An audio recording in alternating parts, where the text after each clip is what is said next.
અમદાવાદના તથ્ય પટેલને જામીન મળ્યા અને હજુ થોડા જ દિવસો થયા છે. તથ્ય હમણાં જ જેલમાંથી બહાર આવ્યો છે. ત્યાં સુરતમાં ફરી એકવાર તથ્યકાંડ જેવો જ એક કાંડ થતા રહી ગયો છે. સુરતની આ ઘટના જ્યારે સામે આવી છે ત્યારે સવાલો અનેક ઉઠી રહ્યા છે કે હજુ આવા કેટલા તથ્યો અને આવા કેટલા નબીરાઓ છે એ નિર્દોષોનો ભોગ આમ જ લેતા રહેશે અને તંત્ર આ પ્રકારે હાથ પર હાથ ધરીને બેઠું રહેશે. શું છે સમગ્ર વિગત? સુરતની અંદર શું ઘટના બની છે તેના વિશે વિગતે વાત કરીએ આ અહેવાલમાં. જય હિન્દ, BSI ન્યૂઝ પર આપની સાથે હું છું નિધિ ગઢવી. અમદાવાદનું તથ્યકાંડ હજી આપણી આંખો સામેથી વિસર્યું નથી. એ જે ભયાવહ દ્રશ્યો આપણે સૌએ જોયા એને હજી પણ આપણી આંખ સામેથી અળગા કરવા આપણા માટે મુશ્કેલ છે, કારણ કે ત્યારે જે દ્રશ્યો સર્જાયા હતા એ સામાન્ય નહોતા. 9 થી વધુ લોકોએ, નિર્દોષ લોકોએ પોતાનો જીવ ગુમાવ્યો હતો માત્ર એક વ્યક્તિની ભૂલના કારણે. એ તથ્ય કાંડ જે આખો થયો એમાંથી આપણે શું શીખ્યા? મને એવું લાગે છે કે આ આખા પ્રકરણની અંદર ઘણા બધા હોબાળાઓ થયા, ઘણું બધું થયું, પરંતુ આપણે એમાંથી શીખ્યા કશું જ નથી. આવા હજી તથ્ય જેવા કેટલાય નબીરાઓ ગુજરાતની અંદર બેફામ ફરે છે, ખુલ્લેઆમ ફરે છે અને એની ઉપર જેનો કાયદાનો જે સકંજો કસાવો જોઈએ એ હજુ એટલો કડકાઈથી કસાયો નથી. ત્યારે જ લોકોના મનમાં હજુ પણ એવો ડર નથી કે જો અમે દારૂના નશામાં ગાડીઓ ચલાવીશું અને જો અકસ્માત સર્જીશું તો અમારું શું થશે? આવો એક પ્રકારનો જે ડર આજના યુવાનોમાં, ખાસ કરીને ગુજરાતના યુવાનોમાં હોવો જોઈએ એ જોવા મળતો નથી. એટલે જ ફરી એકવાર સુરતથી આ પ્રકારની ઘટના સામે આવી છે. સૌથી પહેલા તો સુરતની આ જે ઘટના સામે આવી છે તેના વિશે તમને થોડી વિગતો આપું તો સુરત શહેરની અંદરથી પણ ફરી એકવાર એક નશાખોર વાહન ચાલકે બેફામ બનીને નિર્દોષ લોકોના જીવને જોખમમાં મૂક્યા છે. સરથાણા જકાતનાકા પાસે આ ઘટના બની છે. કનૈયા નમકીન નામની એક દુકાન હતી. દુકાનની નજીક દારૂના નશામાં ચૂર થઈને એક આર્કિટેક્ટે પોતાની એમની જે ઈવી કાર હતી એને એટલી ઝડપે ચલાવી અને પછી ભયાનક અકસ્માત સર્જો. આ બેફામ કાર ચાલક રસ્તા પર જે બાઇક જઈ રહ્યા હતા, સ્કૂટર જઈ રહ્યા હતા, સાઈડમાં પાર્ક કરેલી એક કાર હતી, આ બધાને અડફેટે લીધા. અકસ્માત એટલો વિકરાળ હતો કે ઘટના સ્થળે જે લોકો હાજર હતા, જે લોકોએ આ દ્રશ્યોને પોતાની આંખે જોયા છે એ લોકોની કંપારી છૂટી ગઈ.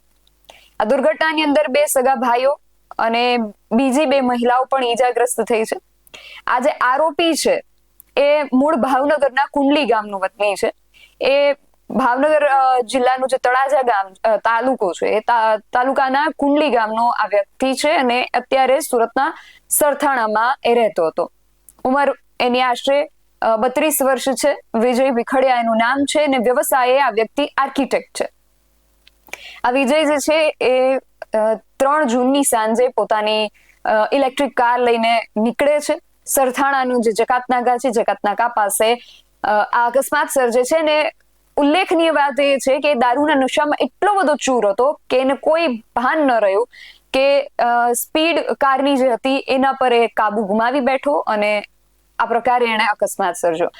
હાજર જે લોકો હતા એમણે એને તરત કારમાંથી બહાર કાઢ્યો. લોકોએ એને ખૂબ મેથી પાક પણ ચખાડ્યો, પરંતુ એ દારૂના નશામાં એટલો ચૂર હતો કે કંઈ બોલી પણ નતો શકતો. એ સમજી પણ નતો શકતો કે ખરેખર શું થઈ રહ્યું છે. આખી જે ઘટના છે એને પ્રત્યક્ષદર્શીઓએ કેવી રીતે વર્ણવી અને ત્યાંથી જે સીસીટીવી સામે આવ્યા છે એના પર પણ એક નજર કરીએ.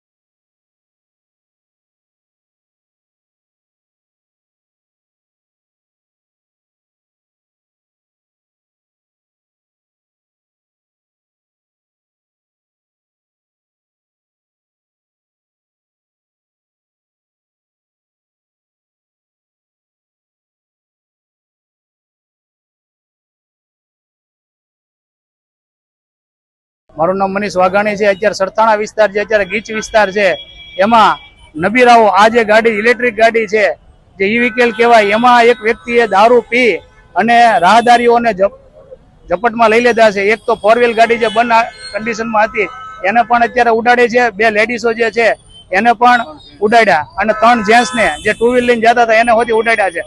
શામધામ મંદિરેથી આ ગાડી જે મન ફાવે એમ ચલાવી અને એક રિક્ષાવાળાને પણ ના હડફેટમાં લીધો અને આ બાજુ આવી અને લેડીસો અને એક ટુ વ્હીલ વાળાને અને આ જે ગાડી બંધ હાલતમાં પડી હતી એને હોતી ઉડાડી અને આ જે ભાઈ ડિવાઇન્ડર માંથી તમે જોવો છો ગાડી અત્યારે ચડાવી દીધેલી છે. એટલે આ સુરતની અંદર જે અમદાવાદમાં જે ઘટના ઘટી હતી એવી જ ઘટના અત્યારે સુરતની અંદર ઘટી છે કે દરરોજ ને દરરોજ દારૂ અને ડ્રગ્સ નું જે સેવન કરી અને મન ફાવે એમ ધોળા દિવસે આ લોકો ગાડી ચલાવી અને જેમ ફાવે એમ આ લોકો ગાડી ચલાવી અને લોકોને રાહદારીઓને અડફેટે લે છે. તો અમારી આ આજના સુરતના ગૃહમંત્રી છે અને નમ્ર વિનંતી છે કે આવા લોકોને કડકમાં કડક. ઘટનાની જાણ થઈ એટલે સરથાણા પોલીસનો જે કાફલો છે એ પણ ઘટના સ્થળે દોડી ગયો. લોકો આ જે વિજય નામનો વ્યક્તિ છે એને મારી રહ્યા હતા એટલે પોલીસે એને ત્યાંથી ટોળામાંથી એને બચાવ્યો અને એને લઈ ગયા. પોલીસે જ્યારે કારની તપાસ કરી ત્યારે કારમાંથી બિયરના ટીન મળી આવ્યા. એ ખાલી જે ટીન હતા એ મળ્યા એટલે કહી શકાય કે ચાલુ ગાડી આ વ્યક્તિ નશો કરી રહ્યો હતો. સરથાણા પોલીસે આજે આરોપી છે આર્કિટેક્ટ વિજય વિખડિયા એની અટકાયત અત્યારે કરી લીધી છે અને પોલીસ સ્ટેશન ભેગો કરી દીધો છે અને અત્યારે એની સામે દારૂ પીને બેફામ ગાડી ચલાવવા અંગે ગુનો નોંધીને તપાસ જે છે એ શરૂ કરી છે. પણ પ્રશ્ન એ છે કે આવા વિજય જેવા કે તથ્ય જેવા કેટલાક નબીરાઓ હજી કેટલાક નિર્દોષોના પ્રકારે ભોગ લેશે. સદનસીબે આ ઘટનામાં કોઈ જાનહાનિ સર્જાઈ નથી, પરંતુ જો જાનહાનિ સર્જાઈ હોત તો એનો જવાબદાર કોણ હોત? દારૂબંધી વાળા ગુજરાતમાં આટલી સરળતાથી નશાના આ પદાર્થો મળી રહે છે તો એના માટે જવાબદાર કોણ? આવા કેટલાય બધા પ્રશ્નો જે છે એ આખી ઘટનામાં હજુ છૂટી રહ્યા છે અને અમે આશા રાખીએ કે આ દરેક પ્રશ્નોનો જવાબ જે પણ જવાબદાર વ્યક્તિ છે એ અચૂક આપશે. તમારો આ સમગ્ર વિષયને લઈને અને ખાસ કરીને આખી ઘટના બાદ આજે સવાલો ઉઠી રહ્યા છે તેને લઈને શું માનવું છે અમને કમેન્ટ કરીને ચોક્કસથી જણાવજો. આવા જ વધુ અહેવાલો સાથે મળતા રહીશું. તમે મારી યુટ્યુબ ચેનલને સબસ્ક્રાઇબ કરવાનું અને અમને ફેસબુક અને ઇન્સ્ટાગ્રામ પર ફોલો કરવાનું ભૂલશો નહીં. બાકી અવનવી અપડેટ્સ માટે આપ જોતા રહો BS9 TV ન્યૂઝ. નમસ્કાર.